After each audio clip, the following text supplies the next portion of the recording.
everyone knows of 13 with 13 colonies, I guess. But Chicago is really where a lot of people immigrated to. Chicago, of course, is a big mob city. I think most people, I don't know if you guys know that or not. I'm probably a little bit older than but Chicago is a big mob city, and you had a big influx of people to Chicago, and Chicago had a lot of immigrants, and so Chicago was a huge city that has a lot of have and have-nots. So you have one side of the city that's very wealthy, another side of the city that's very poor. So what they did was they created a settlement house movement, and the concept of a settlement house movement is to attempt to get individuals to live together. You have wealthy individuals living together as well as poor individuals living together. And the point behind this is to it's kind of like you have now. I mean, it's affordable housing. You try to create this affordable system where everybody can kind of coincide. You create this middle class and you build a middle class up. Problem was is that you had individuals who wanted to do it and then you had individuals who didn't. And so that's pretty common today where you have those who want to live cohesively together and you have individuals who would rather stay separated. And that created the whole settlement house movement. Jane Addams, which is what most people kind of view as the beginning of social work here in the U.S.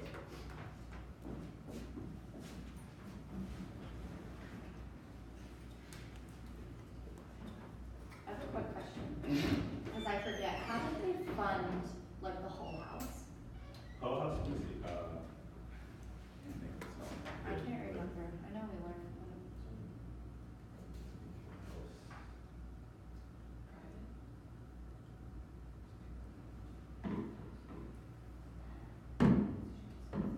Good question. Do you know about you all? Yes, I know. I'm gonna Sorry. expert. She asked me a question I don't know. Jane Addams happened to be a very wealthy person herself because she was bequeathed to several. So if you look at the Tonji Hall, she had traveled to England. That's where she got the idea. So when she came, she also started to recreate the same method. So although they took contributions and all that, she originally was a very wealthy person. And if in fact they're in a wealthy community, if you are a member of the elites, people will tend to support you. And she recruited other women to work with her. And so there weren't that many things there. I think sewing machines and models and games that they were playing. So they didn't need what they call a big house. And I do remember that when she recruited people to work with her, so she had a lot of volunteers initially. And at one point, she believed that volunteers were, I guess basically like technically an internship. They were the best way to get or to provide the service needed to the consumer. But eventually, she realized that the better way to do things was to pay people because you got better work out of them. Versus volunteers could at some point decide that they want to work with you, and then at another point you don't have them there, and then you're placed in a predicament where you may have more clients that need to be serviced, and not enough able-bodied persons to provide them with the assistance that they need.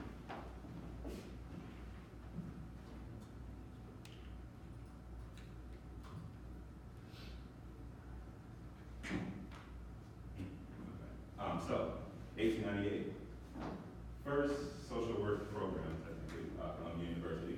And this is also kind of, I guess, where you kind of can coincide the history of fieldwork. Same thing happens at this point. Can anyone tell me why they believe there's a need for, so just take it from your own personal standpoint, why do you think there's a need for your field placement? So when we graduate, we have some type of experience and not just thrown out into a field that we don't know how to handle certain situations or. Okay, good. Correct answer. Yourself. To put the like education into like practice and actually like participate in like hands-on experience. Right. I mean, those are basically the correct answers. You want to have experience in whatever it is that you're going to move into. Even if it's just a little bit. I mean, I don't know exactly. I think it's what is it, 4? You guys have 4 field seminars or field placements before you graduate, or is it 2? to stay at one Just like place. going- The whole year. Okay. Okay. But,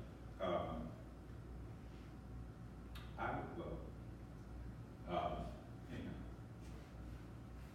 The field placement gives you the experience that you need to work in the field. If you haven't had any kind of experience when you're thrown into a job, you kind of get yourself in a situation where you're learning by doing, which is fine. But you want to have some kind of experience prior to getting there.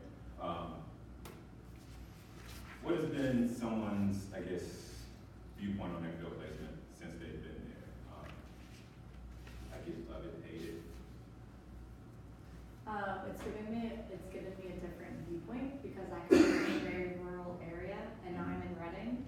Okay. So it's just a different population and I understand their different needs, whereas in my area, we don't have certain needs that, you know, they have like, Reading has a huge, not a huge, but there's more homeless people in Reading than there are where I'm from. So, Okay. I don't know, I'm just more understanding now Right. from it. And then imagine going from that to the big city. Yeah. So I mean, you can see where it can go from, you grew up in, let's just, for a better example, Kutztown. Is it Kutztown? Kutztown. Kutztown, okay. We're gonna say that for some reason. But you grew up here, very small town. You move from here to say Reading or Allentown, and then you go from there to Philadelphia. You'll get three very different examples of how life is from place to place. And even if you go from Philadelphia to say New York City, completely different worlds.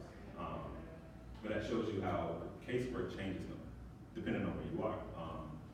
If you want an easier life or easier kind of existence with casework, you may want to stay somewhere smaller. School system, always a good choice. I know you guys don't really have a whole lot of school social workers in this area, but if you go to most major cities, school social workers are like the thing to do. You can two to three social workers per school versus one social worker for entire school district. So really just depends on where you are. Anybody else? Different vantage point on their field placement? I think sometimes it can be frustrating because of the limitations of, because I guess the placement that I'm in is more like interdisciplinary, so it's, I guess, sort of like the social services aspect isn't as valued among versus like the medical aspect, so it can be frustrating. Anybody else with an interdisciplinary issue? I'm at hospital, so, there's, I guess, so there's sometimes barriers to be able to do what I have to do if somebody else hasn't done what they have to. Like, we talked about documentation a couple weeks ago, and we're trained on how to document ethically and how to include information, and not every discipline is trained that way, so if I'm referring somebody to like Manor Care for NICUs and physical therapists didn't complete a note or didn't write everything they need to, then that creates a barrier for the patient. Right. Okay, that's very true. Different disciplines tend to have an issue with social work, and it's common. Depending on where you live, like I can just personally tell you because I live in DC, social workers are kind of the thing to be because people respect you. It's different depending on where you live. Like I said, people will throw the client to the social worker before they'll throw them to anybody else because they know that you're at least going to do the most to get the job and to get the assistance that that person needs versus if they're, say, they're seeing their psychiatrist or they're seeing their medical doctor. The medical doctor's just going to see you, write your prescription, and go about your business. Same thing with the psychiatrist. They're going to tell you, go see your social worker. Go see your social worker. That's always the thing. Go see your social worker. But it is difficult depending on where you are to be a social worker in different areas where it's not really a respected field. Like I know it baffles me that, like I said earlier, that you guys only have one social worker for a whole school district. That is just utterly ridiculous. Especially, I don't know how large the size of the school districts are, but in any event, I mean, if it's 10,000 kids and you have one person who may have to manage, let's just hypothetically say 500 that's where grassroots advocacy needs to come into play, it's for you guys to get more social workers in these smaller rural areas, in these positions. And believe me, the more and more that you push, and you're gonna get some pushback, but the more you push, they'll eventually work towards change. But back to this, you go from the charity organization society to the seven house movement. Which one do you think is better? Anyone? And the charity organization society is like an example would be social welfare program versus settlement house, which is what we just talked about, where Jane Addams and all of those people, Octavia Hill, wanted to kind of create better lives for individuals.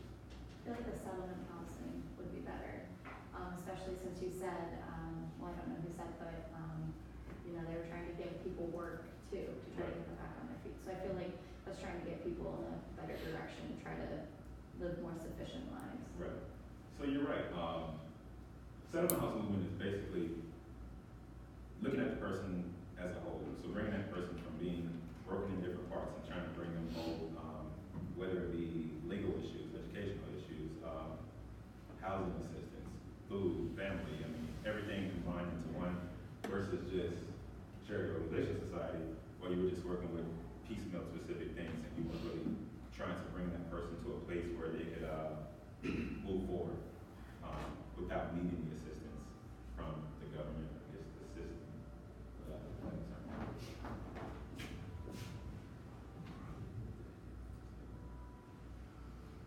So this is kind of like what we were just talking about, and it's kind of created social work as a profession. So 1915, Dr. Abraham Flexner said that lack of specialized knowledge and specific application of theoretical and intellectual knowledge to solve human social problems. He said this to say that social work wasn't a profession. We didn't have any understanding, and this is what kind of coined or led us into the space where we decided we need to make sure that our discipline is respected, which is where it is now. We focus on casework, we look at different, look at the person as a whole. We created, what is it, the psychosocial assessment? Biopsychosocial? I've been out of school for a long time. Yeah, so you created all these different things to legitimize our profession as a whole. And I think that's most important when you're really working in this field. You want individuals, or as a social worker, you want to feel like you're valued and you're respected in any place or anywhere that you are working. So, goes into my next point. Anybody, this is kind of like what I kind of want to process and break down with you guys. Think of an ethical issue that you guys have faced in your field placement. Let's process it to determine the best way. And nobody's going to find out about this, so don't worry about getting back to Manor Care or the Lehigh Valley Hospital or any of those places. An ethical issue that you faced and as a group determine how do we solve this problem. Anybody?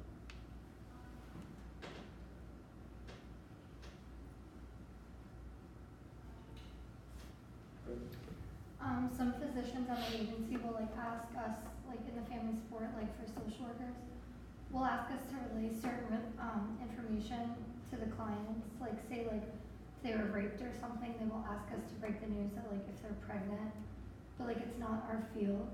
Like they're the doctors and that's like medical information. So I think that's like kind of an ethical issue. Okay. So breaking that scenario apart. Give me a reason why. So you're saying say a person was raped. And now they're pregnant. And now they're pregnant. And like the physicians will ask us in the office to relay that information like in an empathetic way. But like I don't think we're confident enough because they're the physicians and we're the social workers. Like it's like medical information. You said you don't think you're empathetic enough. No, I don't think I'm like confident enough because it's not I'm not a physician. I shouldn't be relaying medical information to a patient. So take it from the viewpoint